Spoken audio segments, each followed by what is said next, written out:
30 novembre 2008. Deux jumeaux identiques se rendirent volontairement en détention fédérale à Chicago. Ils n'étaient pas sans le sou. Ils n'étaient pas acculés. Et personne ne les y avait traînés de force. Pedro et Margarito Flores avaient aidé à faire transiter des dizaines de tonnes de cocaïne à travers l'Amérique, gagnaient des millions chaque mois et disposaient d'un accès direct à El Chapo en personne. Mais dissimulé dans leur histoire se trouvait quelque chose de plus dangereux que l'argent.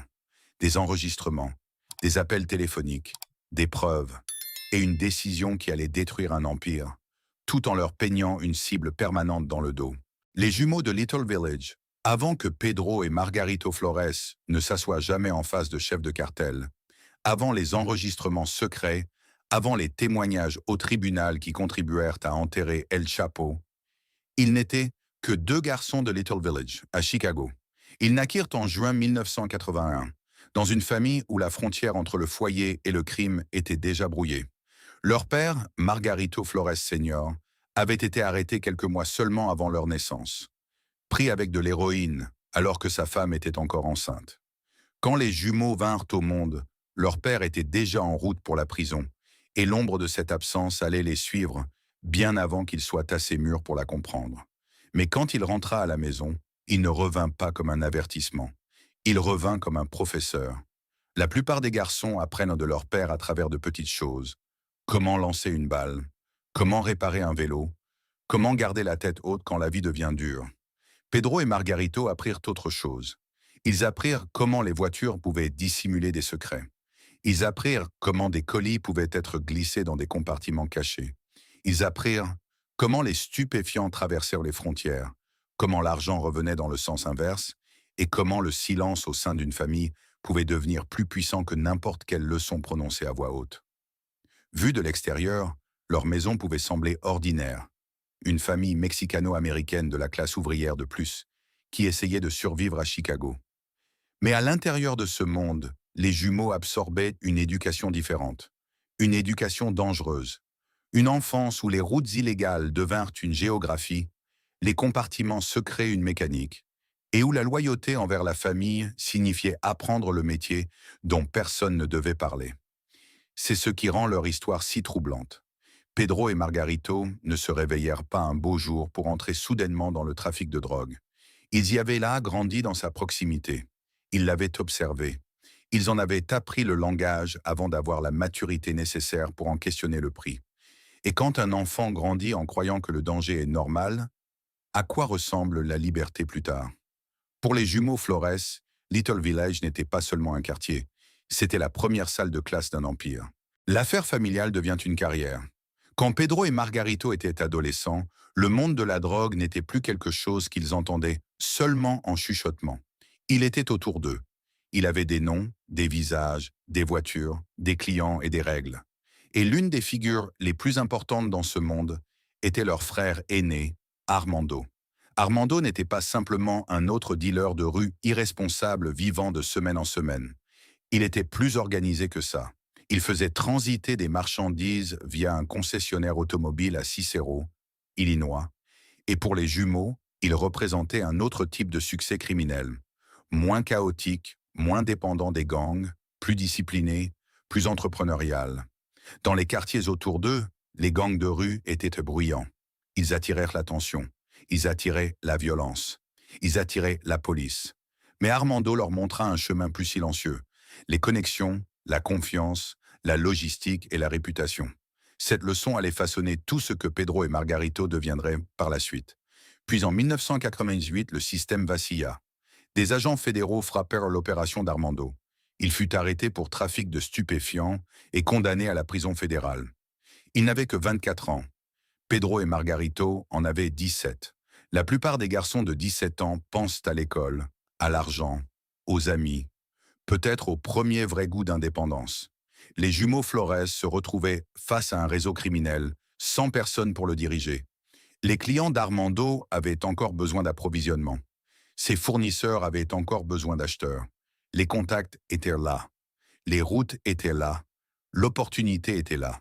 Et les jumeaux avaient passé toute leur enfance à observer le fonctionnement de cette machinerie. Alors, quand les présentations furent faites, ils entrèrent dans un commerce qu'ils n'avaient pas construit, mais pour lequel ils avaient été préparés presque toute leur vie. Pedro dit plus tard qu'aux alentours de 1998, lui et Margarito commencèrent à distribuer de la cocaïne à Chicago. La formulation sonne presque banale, comme s'il décrivait le début d'un emploi. Mais d'une certaine façon, c'est exactement ainsi que cela leur avait été présenté. Non pas comme une rébellion, non pas comme du chaos, comme un travail, comme la famille, comme la prochaine étape logique. En 1999, ils faisaient déjà transiter des quantités en gros à travers tout Chicago. Bientôt, l'opération s'étendit au-delà d'un quartier, au-delà d'une ville, bien au-delà du petit commerce de rue que la plupart des gens imaginent en entendant le mot trafic. Ils étaient jeunes, mais pas imprudents. Ils comprenaient la tenue de registre. Ils comprenaient les clients. Ils comprenaient que la peur peut ouvrir des portes, mais que la fiabilité les maintient ouvertes. Et c'était la différence. Pedro et Margarito n'essayaient pas de paraître puissants. Ils essayaient de devenir indispensables.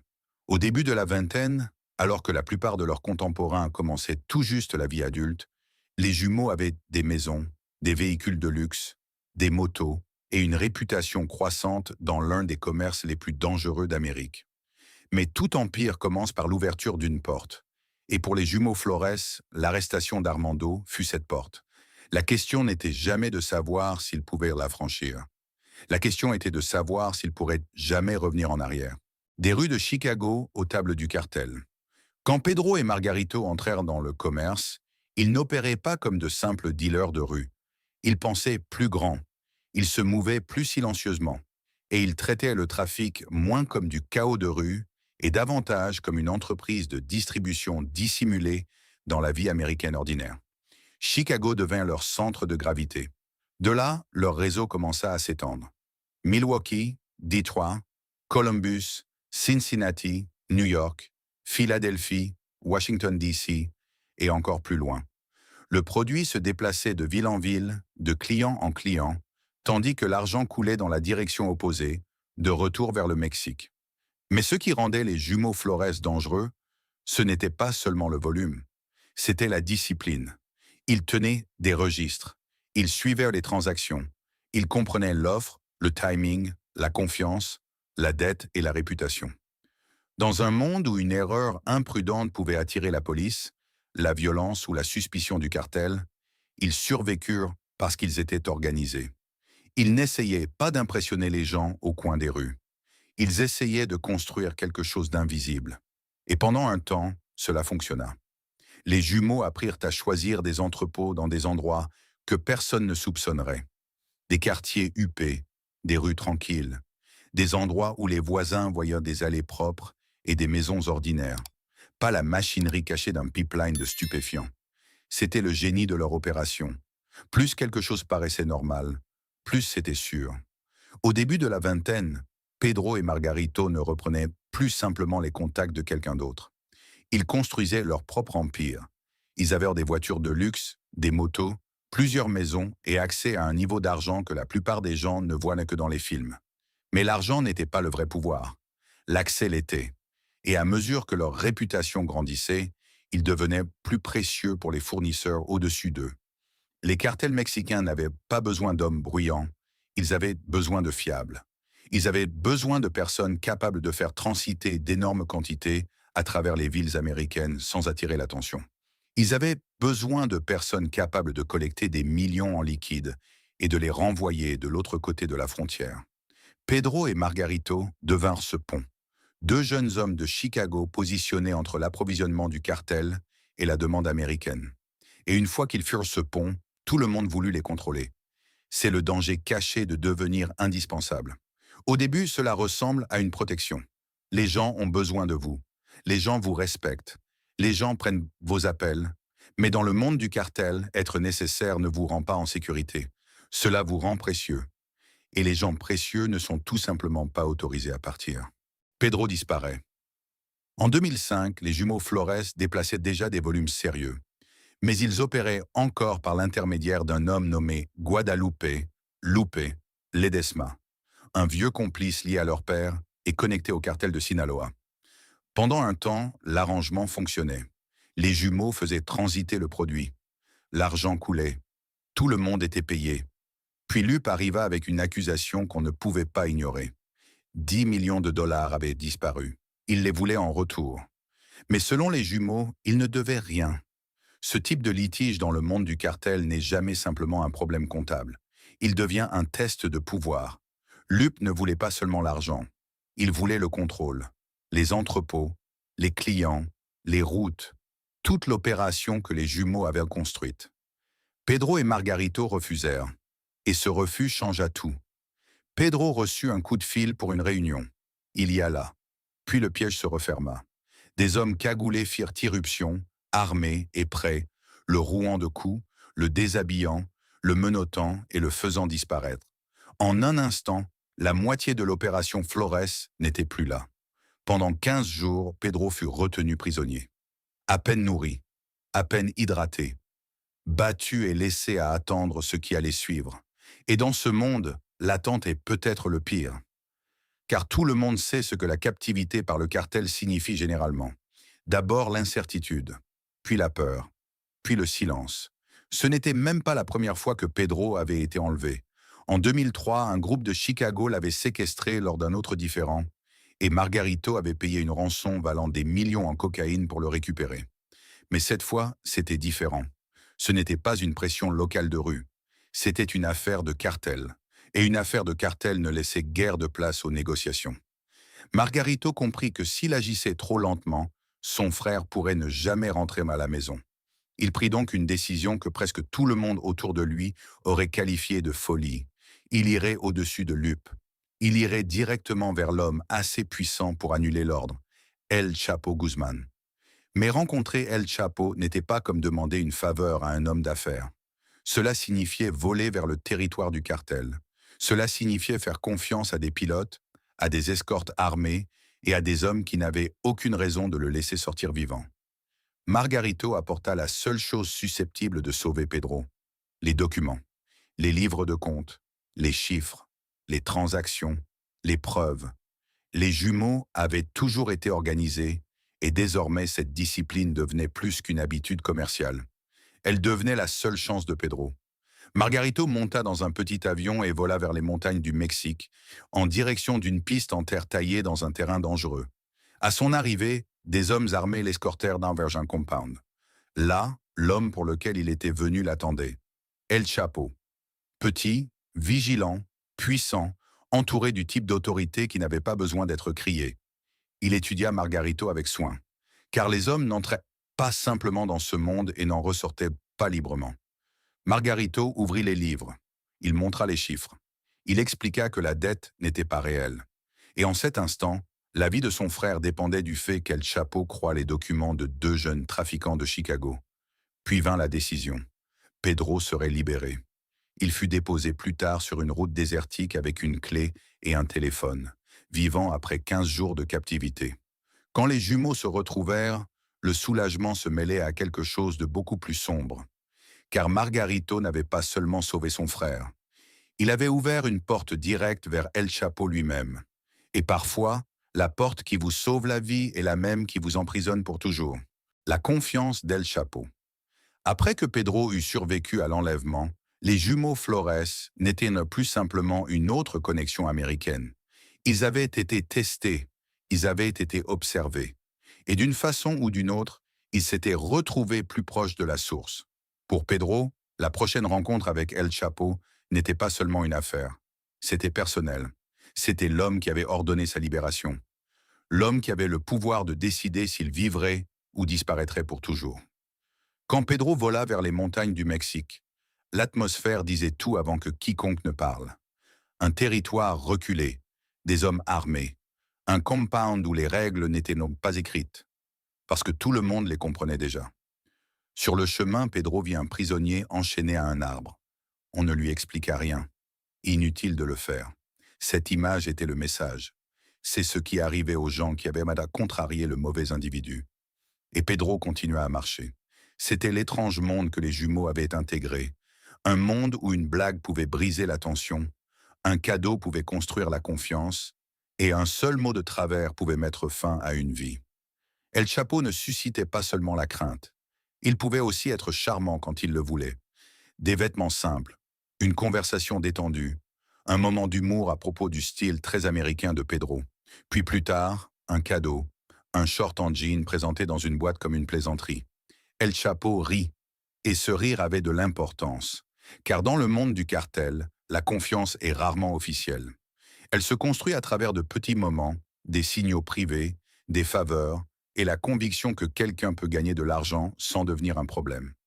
À partir de ce moment, les jumeaux avaient quelque chose que presque aucun trafiquant américain ne possédait. Un accès direct, plus d'intermédiaires contrôlant la relation, plus de lupe entre eux et la direction du cartel.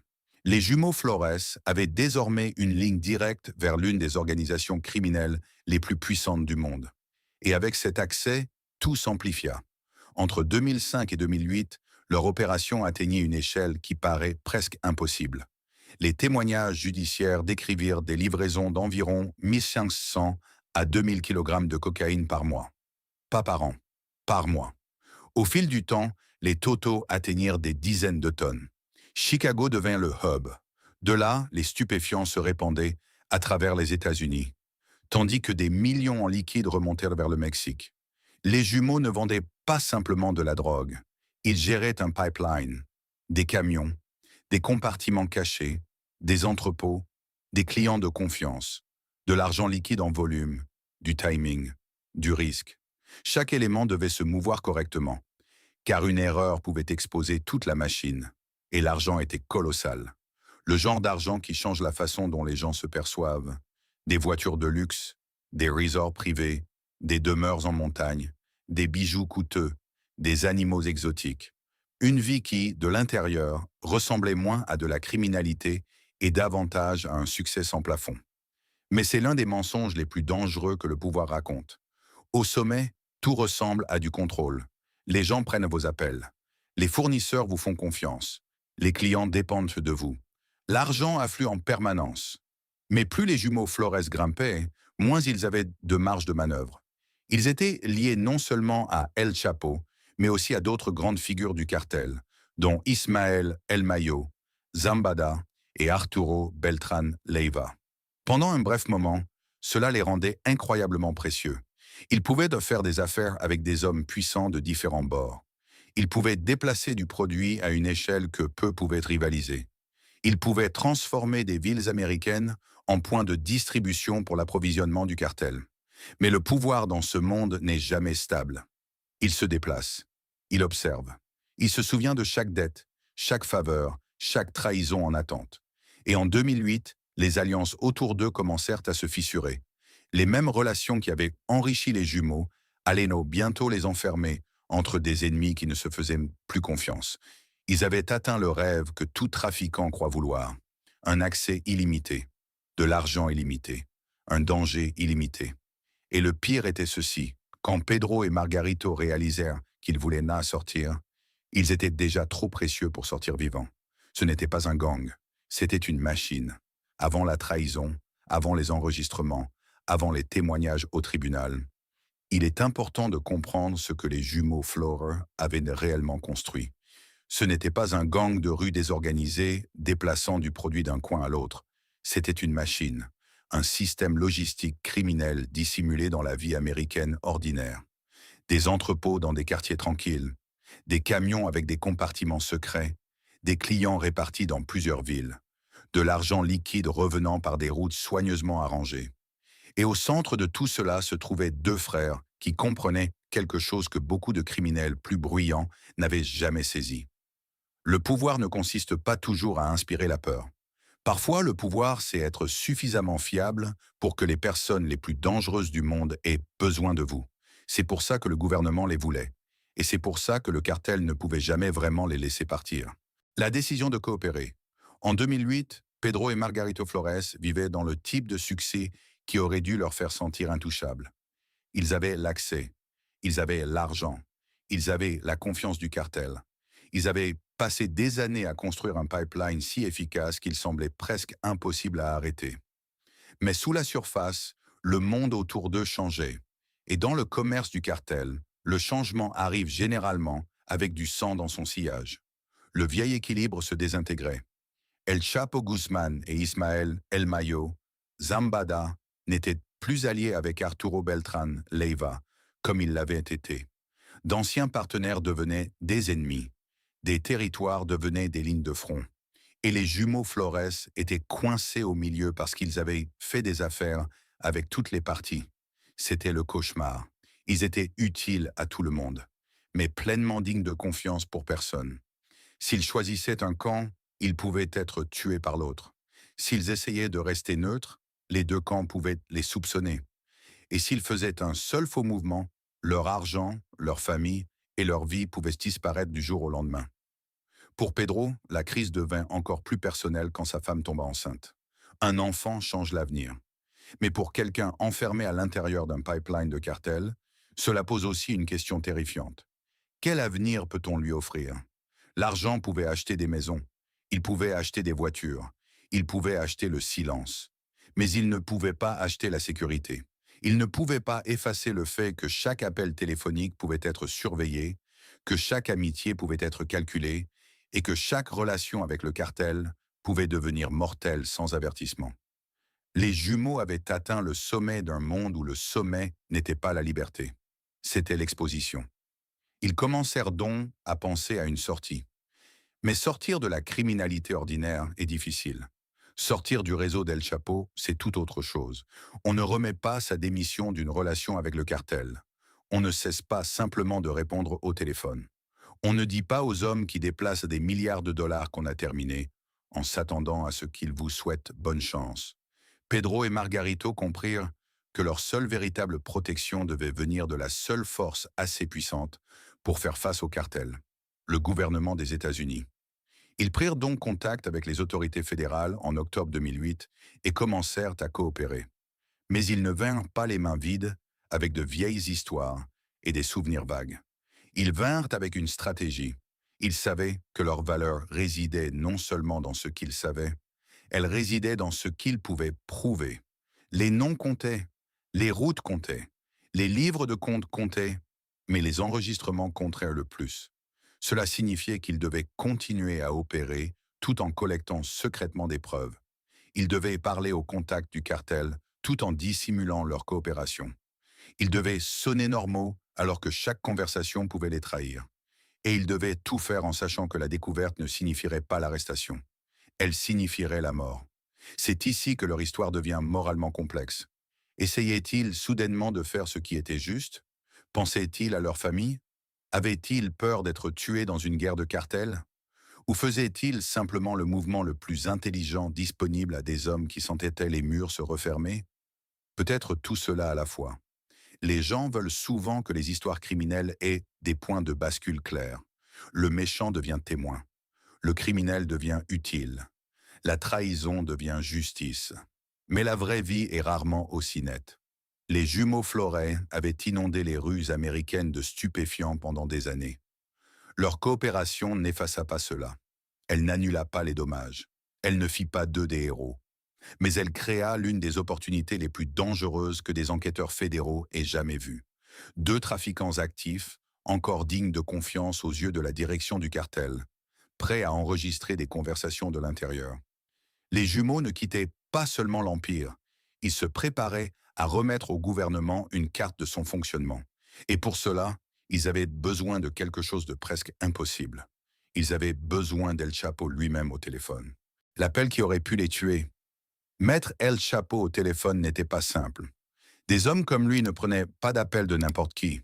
Il y avait des couches, des téléphones jetables, des contacts de confiance, un langage codé, du timing, et la conscience permanente qu'une question étrange, une pause maladroite, un ton erroné pouvait faire disparaître quelqu'un. Pedro et Margarito savaient que de vieilles histoires ne suffiraient pas. S'ils voulaient une vraie protection de la part du gouvernement, ils avaient besoin de preuves qui ne pouvaient pas être expliquées. Ils avaient besoin de voix, ils avaient besoin de conversation. Et plus que toute autre chose, ils avaient besoin qu'El Chapo parle. Ils choisirent donc un mouvement qui violait les règles du commerce. Après avoir reçu une livraison d'héroïne, Pedro appela pour renégocier le prix. Dans le monde de la drogue, ce n'était pas seulement audacieux, c'était dangereux. On n'accepte pas du produit d'un chef de cartel et on ne se plaint pas ensuite du prix. On ne crée pas de tension après que la livraison est déjà entre les mains. Et on ne fait certainement pas sentir au patron qu'il n'est pas respecté. Mais c'est précisément pour ça que ce mouvement avait de l'importance. Il était assez sérieux pour exiger une conversation directe. Le téléphone sonna. El Chapo décrocha. Et quelque part, des agents fédéraux écoutaient. En surface, cela ressemblait à une négociation commerciale. Des kilos, un prix, des chiffres, une demande de meilleures conditions. Mais sous chaque mot se terrait une menace cachée. Pedro devait sonner naturel, trop nerveux, et Chapo pourrait sentir quelque chose, trop agressif, et la conversation pouvait devenir dangereuse, trop prudent, et il n'en sortirait peut-être rien d'utile. Il joua donc le rôle qu'il avait perfectionné pendant des années, un trafiquant de confiance, un homme qui parle affaires, un homme qui appartenait à ce monde. El Chapo parla de la livraison. Le prix baissa, la conversation continua, et chaque seconde qui passait devenait une preuve. C'était le genre d'enregistrement dont les enquêteurs rêvent et que les témoins redoutent en cauchemar. Car une fois cette voix capturée, il n'y avait pas de retour en arrière possible. Les jumeaux avaient franchi une ligne que les chefs de cartel ne pardonnent pas. Ils ne coopérèrent plus seulement. Ils aidaient activement à construire un dossier depuis l'intérieur de la machine. Au fil du temps, ils enregistrèrent des dizaines de conversations avec des membres du cartel et des associés. Mais les appels avec El Chapo étaient différents. Ce n'étaient pas des rumeurs, pas des récits de seconde main, pas le témoignage de quelqu'un cherchant à se sauver sans preuve. C'étaient des conversations directes avec l'un des hommes les plus recherchés de la planète. Pour le gouvernement, c'était historique. Pour les jumeaux, c'était une condamnation à mort si quelqu'un le découvrait. Puis vint le 30 novembre 2008, le jour vers lequel l'histoire se dirigeait depuis le début. Pedro et Margarito entrèrent en détention fédérale à Chicago. Non pas comme des hommes qui avaient tout perdu, non pas comme des hommes arrachés d'une descente de police, mais comme des hommes qui avaient décidé qu'une cellule de prison pouvait être plus sûre que l'empire qu'ils avaient contribué à bâtir. Leur première nuit derrière les barreaux aurait dû ressembler à une punition. Du béton, de l'acier, pas de luxe, pas de domestique, pas de demeures en montagne, pas de voiture, pas d'argent facile. Mais selon ceux qui leur étaient reproches, cela ressembla à autre chose, un soulagement. Pendant des années, ils avaient vécu avec le pouvoir du cartel autour d'eux, la suspicion du cartel au-dessus d'eux et la violence du cartel attendant sous chaque transaction. Maintenant, pour la première fois depuis longtemps, les murs autour d'eux ne les retenaient pas seulement à l'intérieur. Ils retenaient quelque chose d'autre à l'extérieur. C'est l'étrange vérité au cœur de l'histoire des jumeaux Flores. Parfois, la prison n'est pas l'endroit où le danger commence. Parfois, c'est le premier endroit où un homme se sent assez vivant pour respirer.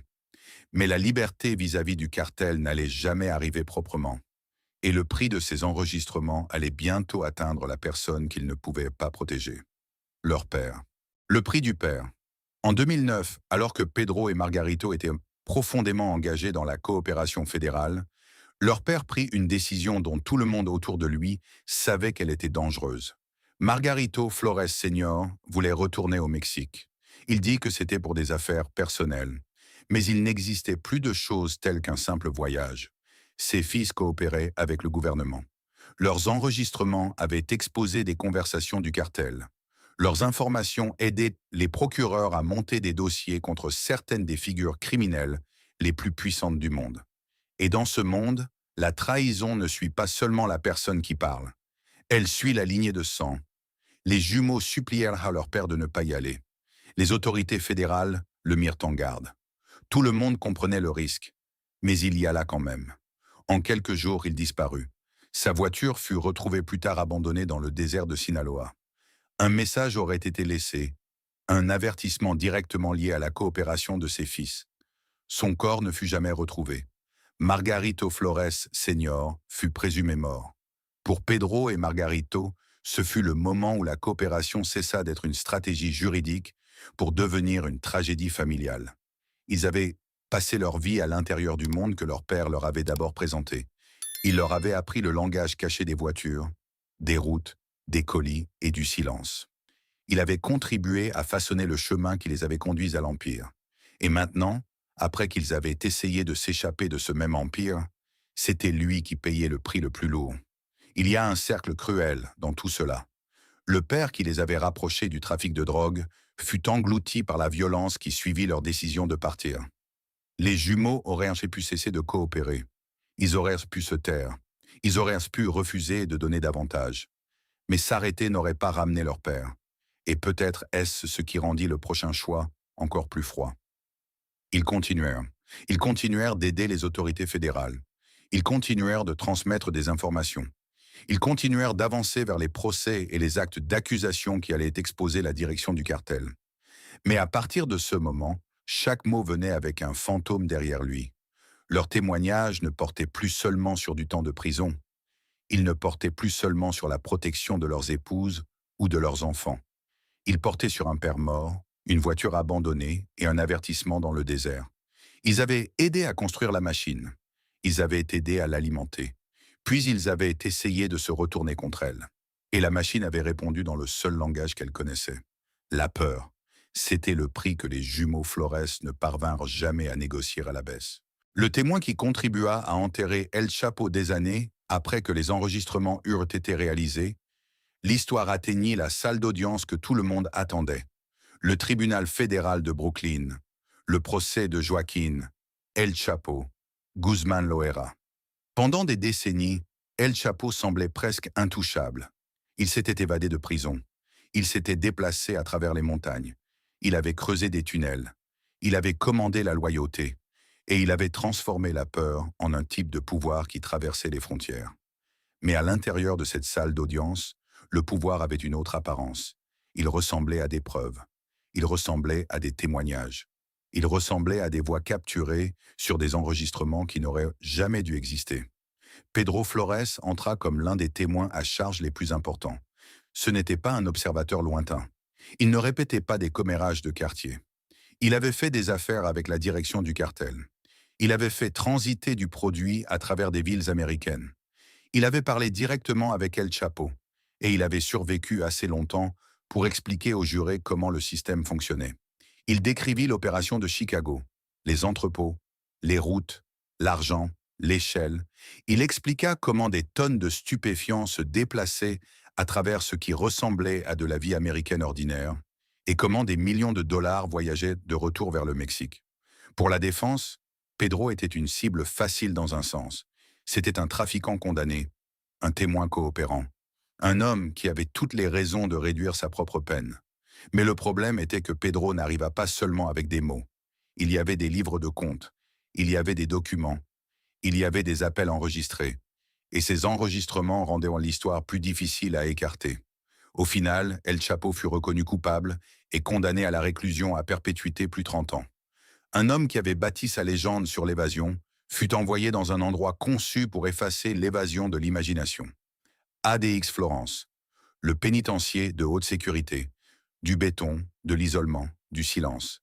Le parrain qui semblait autrefois hors de portée était désormais incarcéré pour le reste de sa vie.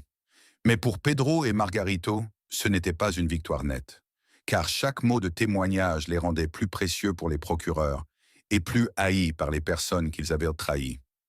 Ils avaient contribué à enfermer El Chapo dans une cage. Mais ce faisant, ils avaient construit un autre type de cage autour d'eux-mêmes, faite de nouveaux noms, d'adresses cachées, de mouvements surveillés et de la crainte permanente que quelqu'un, quelque part, se souvienne encore. Survivre, c'est sa propre prison. Après la prison, les jumeaux Flores étaient techniquement libres.